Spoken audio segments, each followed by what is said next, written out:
السلام عليكم البنات، كي دايرين؟ لاباس عليكم؟ بخير؟ هانيه كلشي مزيان. نتمنى تكونوا بخير وعلى خير. اليوم جيت باش نصاوب معكم هاد العصير ديال الحامض والتفاح.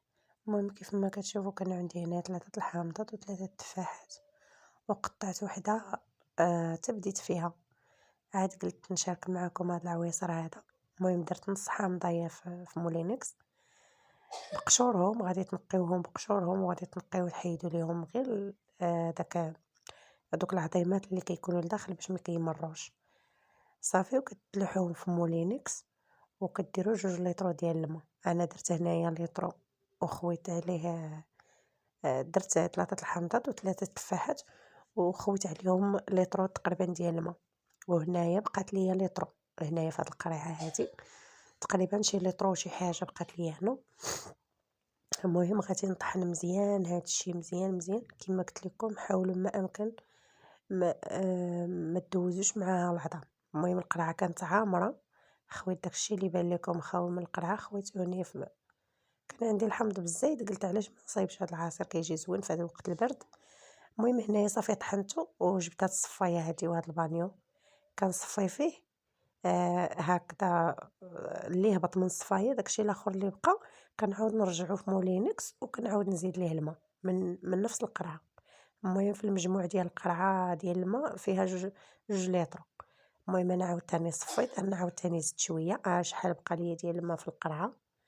المهم كيف ما كتشوفوا هانتوما كنعصر وكنصفي وكنصفي وكنرجع عاوتاني للمولينكس، حيت مولينكس ما كيطحنش عندي مزيان، كيبقاو شويه دوك طريفطات ديال الحامض. المهم هذيك 2 ليطرو خرجت ليا هاد الكميه هادي. ها هي كيف ما كتشوفوا راه كيجي خطير. المهم هنايا البنات ما عنديش السنيده، لحت فيها 3 الطوبات ديال السكر. نتوما على حسب الذوق ديالكم، كاين اللي كيبغيه هكاك كيخليه بلا سكر، كاين اللي كيبغي يدير فيه عسيله، كاين عاوتاني اللي كيلوح فيه السنيده. انا ما كانتش عندي السنيده، درت فيها طوبات ديال السكر. انا درت 3 طوبات ديال السكر. المهم كيف ما كتشوفوا انا هنايا كنخلط باش يذوب ليا داك السكر، وغادي نخليه حتى يذوب مزيان ونعاود تاني نخلط واحد التخليطه هكا شويه باش نعرف داك السكر راه داب وصافي. كيف ما كتشوفوا ها نتوما صافي راه داب السكر. دابا غادي نجيب قريعه وفاش غنديرو هنايا خرجت ليا هاد الكميه تبارك الله. خرجت ليا هنا ليطرو كيهز ليا هاد الغراف ديال الزاج وهاد الكاس، والما تبقى درتو في القرعه. المهم في المجموع خرجت ليا 2 ليطرو وهاد الكويس هذا رافقته بهاد الطريفه ديال الحامض.